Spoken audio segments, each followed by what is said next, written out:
బాగున్నాను. ట్రంప్ రావడానికి ముందు బర్త్ రైట్ సిటిజన్షిప్ గురించి బాగా వార్తలు చూశాను. అవునండి. అది ఆయన ఏదో తీసుకొచ్చారు. తర్వాత కోర్టులకు వెళ్ళింది. కోర్టులో కూడా బహుశా కమింగ్ మంత్స్లో రాబోతుందేమో తీర్పు. ఇప్పుడు అయితే ఏంటి స్టేటస్ అసలు? ఫస్ట్ ఎలక్షన్లో ప్రామిస్ చేసినప్పుడు అతను ఏమన్నాడంటే ఇల్లీగల్ ఉన్న పిల్లల్ని మేము బర్త్ రైట్ సిటిజన్షిప్ ఇవ్వము అని చెప్పాడు. ఎవరు ఇల్లీగల్ అంటే ఎవరు? ఇల్లీగల్ అంటే గోడ దూకొస్తారు కదా అక్కడ, లేదా అంటే ఇక్కడ నుంచి విజిటింగ్ వీసా తీసుకొని ఇల్లీగల్ అయిపోయి ఉండే వాళ్ళు కొంతమంది ఉంటారు. టైం అయిపోయిన తర్వాత కూడా అలాగే. అలాగే వాళ్ళని ఇల్లీగల్ పీపుల్ అంటారు. అంటే అన్డాక్యుమెంటెడ్ కానీ ఇల్లీగల్ పీపుల్. ఎలక్షన్ ప్రామిస్లో ఏమో అతను చెప్పింది, స్పీచ్లో చెప్పింది అది. కానీ వెబ్సైట్లో పోయినప్పుడు ఏముందంటే ఎవరన్నా ఒకళ్ళ పేరెంట్ గ్రీన్ కార్డ్ హోల్డర్ లేకపోతే వాళ్ళ పిల్లలకు సిటిజన్షిప్ ఇవ్వను అని చెప్పిండు అన్నట్టు. ఓకే. అయితే మా కాన్స్టిట్యూషన్ 14th అమెండ్మెంట్ కాన్స్టిట్యూషన్లో ఏముందంటే ఎవరు కూడా మా భూమి గడ్డ మీద పుట్టిన ప్రతి ఒక్కరికి కూడా సిటిజన్షిప్ కంపల్సరీ ఇస్తాం వాళ్ళకు అని చెప్పి ఉన్నది అన్నట్టు. అందులో ఏంటంటే మా భూమి గడ్డ మీద పుట్టి మా ఒక్క అధికారంలో ఉన్నది, సబ్జెక్ట్ టు ద జ్యుడిస్ట్రిక్షన్, అంటే మా అధికారంలో ఉన్న వాళ్ళకు మేము వాళ్ళ పిల్లలకి సిటిజన్షిప్ ఇస్తామని చెప్పింది. అయితే నార్మల్గా మనం అక్కడ ఏ దేశం పోయినా కూడా ఆ దేశ గవర్నమెంట్కు ఆ దేశ చట్టాలకు ఆ పర్టికులర్ లొకేషన్లో వాళ్ళ గవర్నమెంట్కి అథారిటీ ఉంటుంది. కొన్ని ఎక్సెప్షన్స్ ఉంటాయి.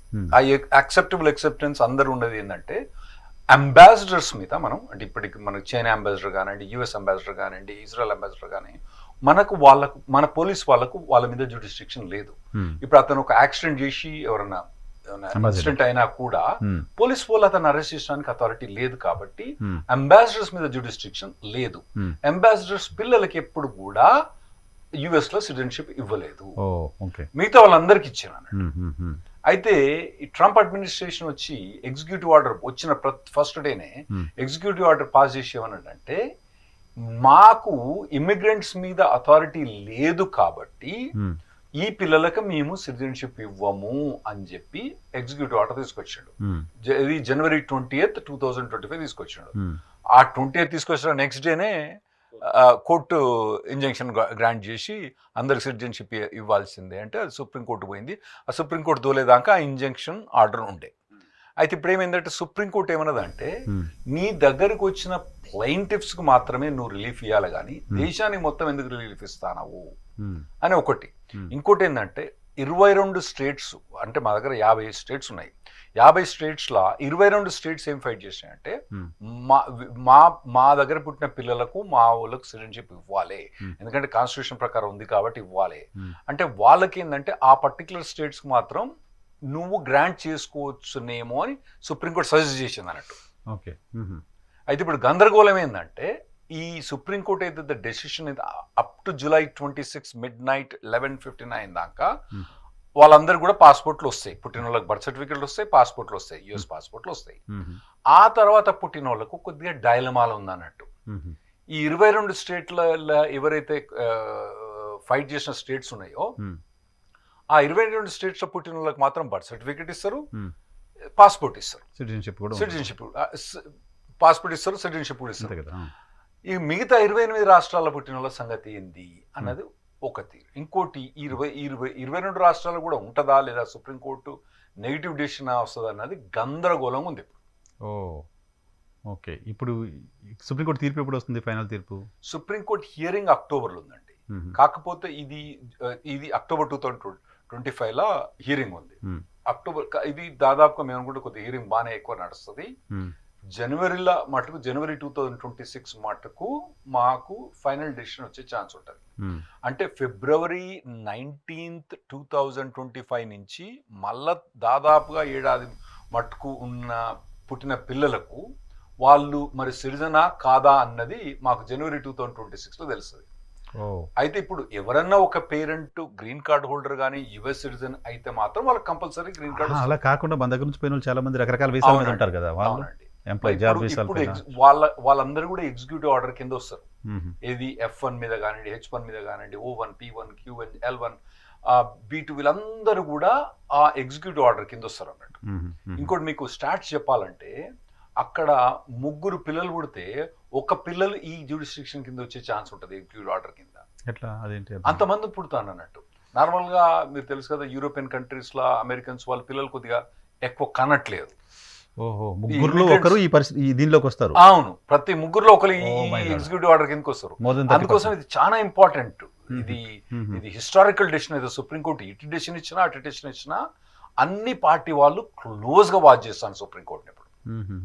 అంటే మీరు ఒకటి ఇమాజిన్ చేసుకోండి, 1/3 మా దగ్గర పుట్టే వాళ్ళు దీని కింద ఎఫెక్ట్ అయ్యే ఛాన్స్ ఉంటుంది. చట్టంతో ఎఫెక్ట్ అవుతారు. అవును. ఓకే, గతంలో ఇప్పుడు జస్ట్ విజిటింగ్ వీసా పైన అక్కడికి వెళ్ళి కూడా అక్కడ పిల్లల్ని కానీ వాళ్ళకి సిటిజన్షిప్ వస్తుంది అని వచ్చేవారు చాలా మంది. అవును, కొందరు తక్కువ మంది విన్నా నేను అట్లేదు. ఉన్నారు.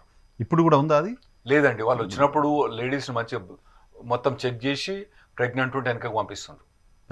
వాళ్ళకి అక్కడికక్కడ అది దాన్ని ఏమంటారు, మనం డాక్టర్లు పెట్టి చెక్ చేస్తారు కదా, ఆడ గైనకాలజిస్టో లేదా నర్సో పెట్టి చెక్ చేసి వెనుక పంపిస్తాను వాళ్ళు. మేము మా ఆఫీస్ ఎంప్లాయ్ ఒక ఆమె కొద్దిగా పొట్టుంది, ఆమెకు లేదు, షీ వాజ్ నాట్ ప్రెగ్నెంట్. వచ్చినప్పుడు ఆమె తీసుకుపోయి లోపల తీసుకుపోయి మొత్తం చెక్ చేసి పంపించిన ఆమె. సో అట్లా చెక్ చేసి పోయినా 1000 ఎవరో ఒకరు ఉంటారు అంతే తప్పితే ఎక్కువ మటుకు అట్లా లేదండి. ఇప్పుడు మీన్ వైల్ నెక్స్ట్ ఇయర్ 26 జనవరిలో తీర్పు వస్తుంది అనుకుందాం. ఈ లోపు పుట్టిన పిల్లల పరిస్థితి ఏంటి అనేది కూడా ఆ తీర్పులో ఉంటుంది. కానీ ఈ 22 రాష్ట్రాలు ఇప్పుడు బర్త్ రైట్ సిటిజన్షిప్కి యాక్సెప్టెన్సీ ఉంది సుప్రీంకోర్టు డైరెక్షన్ ప్రకారం. 22 రాష్ట్రాలు ఓకే. ఈ మిగతా రాష్ట్రాలకు సంబంధించిన వాళ్ళంతా అక్కడికి వలస వెళ్ళి అక్కడ పిల్లల్ని అక్కడ డెలివరీ చేసుకుంటే వాళ్ళకి అక్కడ సిటిజన్షిప్ వస్తుందా? అదే ఇప్పుడు అందరు ప్రయత్నిస్తున్నారు. లెక్క ప్రకారం వాళ్ళు ఇప్పుడు ఒక చిన్న ఎగ్జాంపుల్ చెప్తా. Texas, California. టెక్సస్ మేము రెడ్ స్టేట్ అంటాం. రెడ్ స్టేట్ అంటే రిపబ్లికన్ స్టేట్, మేము రెడ్ స్టేట్ అంటాం.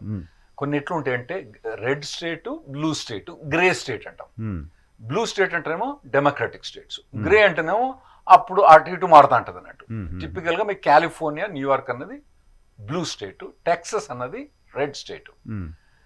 ఇప్పుడు కాలిఫోర్నియానేమో ఆ 22 స్టేట్స్ కిందకి వస్తుంది. ఇప్పుడు టెక్సస్ లో పడితే వాడు బర్త్ సర్టిఫికేట్ ఇవ్వడు, మనకు బర్త్ సర్టిఫికేట్ ఇవ్వడు వాడు. అయితే ఇప్పుడు చాలా మంది ఏం చేస్తానంటే వీళ్ళు పిల్లల్ని బ్లూ స్టేట్లకు అంటానికి ట్రై చేస్తాను. అయితే ఇప్పుడు మేజర్ ప్రాబ్లం ఏమొస్తుందంటే వీళ్ళు ఇప్పుడు అడ్వాన్స్ స్టేజ్ ఆఫ్ ప్రెగ్నెన్సీలు ఉన్నారు. ఇప్పుడు అక్కడికి పోతే వాళ్ళు ఏమంటారు అంటే మా దగ్గర హాస్పిటల్ రెడీ లేదు తీసుకుంటానికి, అక్కడ గైనకాలజిస్ట్ కూడా ఫ్రీ లేరు. ఎందుకంటే ఆల్మోస్ట్ 50% ఆఫ్ అమెరికా అంతా అక్కడికి వెళ్ళిపోయినట్టు. 1/3 మీకు 50% 28 స్టేట్స్ దాదాపు 50% పాపులేషన్ ఉంటుంది. అంటే ఈ 50% పాపులేషన్ అంతా అందరు పిల్లలు అక్కడికంటే ట్రై చేసి పోయిన అనుకోండి, మరి అక్కడ హాస్పిటల్ ఉండాలి కదా రెడీ, అక్కడ గైనకాలజిస్ట్ ఉండాలి కదా, అది ప్రాబ్లం అవుతుంది అన్నట్టు. ఇప్పుడు చాలా మంది నేను మాట్లాడేటోళ్ళకి వాళ్ళు అడుగుతారు అన్నట్టు, మరి ఏం చేస్తావు నువ్వు అంటే, మరి బాబు మరి అక్కడ పోతే ఛాన్స్ ఎక్కువ ఉంటుంది, నేనైతే నా పెన్లన్నీ అయితే నేను బ్లూ స్టేట్ తీసుకుపోతా అని చెప్తాను నేను. ఇక వాళ్ళ ఇష్టం, ఎందుకంటే ఎన్ని కోర్ట్ డెసిషన్స్ ఎప్పుడు ఎట్లయితేనే తెలియదు, నేను క్లియర్గా చెప్పలేను వాళ్ళకి. దాదాపుగా వాళ్ళు అర్థం చేసుకొని ఇక బ్లూ స్టేట్ పోవడానికి ట్రై చేసి మళ్ళీ వాళ్ళు కాల్ చేసి ఏమంటారంటే అక్కడ పోయిన తర్వాత ఆడవాళ్ళు డాక్టర్ దొరుకుతలేరు, హాస్పిటల్ దొరుకుతలేదు. Okay okay okay. సో ఇవన్నీ మీరు అన్నట్టు జనవరి ఆ టైంలో, జనవరి 2026 టైంలో మనకు క్లియర్గా డెసిషన్ వచ్చే ఛాన్స్ ఉంటుంది.